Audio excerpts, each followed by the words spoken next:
it's really strange to me because our culture has turned this kind of ambiguity and potential for abuse into it's basically valued it and put a value on it, and imagining that, oh well, this is like serendipity, and this is spontaneity, and this is true love, right? If you just, you know, happen to run into somebody in the grocery store, run into somebody like this, that's all nice, but it really discounts the possibility of being taken advantage of.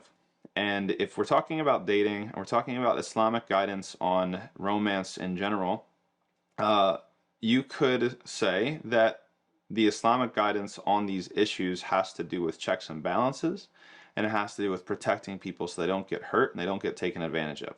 And also bringing all of those kind of unspoken anxiety producing things and putting them in the clear, and making sure that everybody is very clear on what people's intentions are.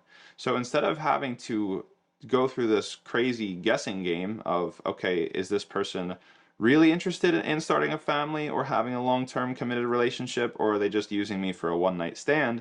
You can actually be like, okay, well, before I give you access to my emotional capital and also access to my body, we're going to make sure that we're on the same page as to what our intentions are. And we're also going to have different mechanisms in place that are going to hold you accountable to make sure that you're being honest in your intentions and you're not just sweet talking me to get what you want, right? And so that's why we don't really have dating per se in Islam, at least not what non-Muslim culture considers dating, right? If there's going to be romance between two individuals, it has to exist within this system of checks and balances. It can't just be two individuals alone. You have to involve people that are kind of auditors, right? A third party outside those two individuals to be like, yo, he's trying to take advantage of you, or yo, she's just trying to take advantage of you. Because if it's left up to just the two individuals, there's a reason we say love is blind, right? When you're in the thick of it and this person's so attractive and that you've got all these commonalities and points in common with them, you're not going to be able to act in your best interest.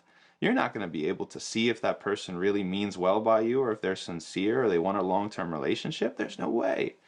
So why wouldn't, and non-Muslims realize this too, because when it comes to love interest, they're going to go ask. I used to be a waiter before I was a Muslim, and I would have so many women ask me for advice about dating, and all their questions were always the same. Do you think he's serious? How do I interpret this action that he did? How do I interpret this thing that he said? Why put yourself through all that confusion? Why put yourself through all that doubt? Why put yourself through all of that turmoil? Wasting your time, wasting your youth, wasting your energy, and putting yourself potentially in a dangerous situation. Islam says, let's put it all out in the clear. Let's put it all out in the open. Are you serious about the person? If you're serious about the person, then you should be willing to get married. Okay?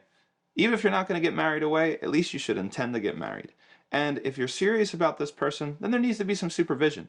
We have to involve some family members. It's not just about two individuals, because when two people get together in a bond of marriage, guess what? If you have kids, those kids become somebody's grandkids, right? Those kids become somebody's niece, somebody's nephew. So why would you have absolutely no input or absolutely no supervision or oversight from those parties?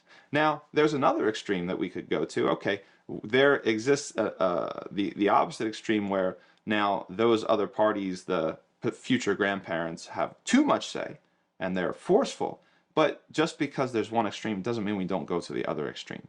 There's a way to preserve the spark, the romantic spark, and the infatuation stage and the romance and all these sorts of things, and choice and consent and all these things. There's a way to preserve that, but also have mechanisms in place where nobody gets hurt and nobody gets taken advantage of and nobody wastes their time.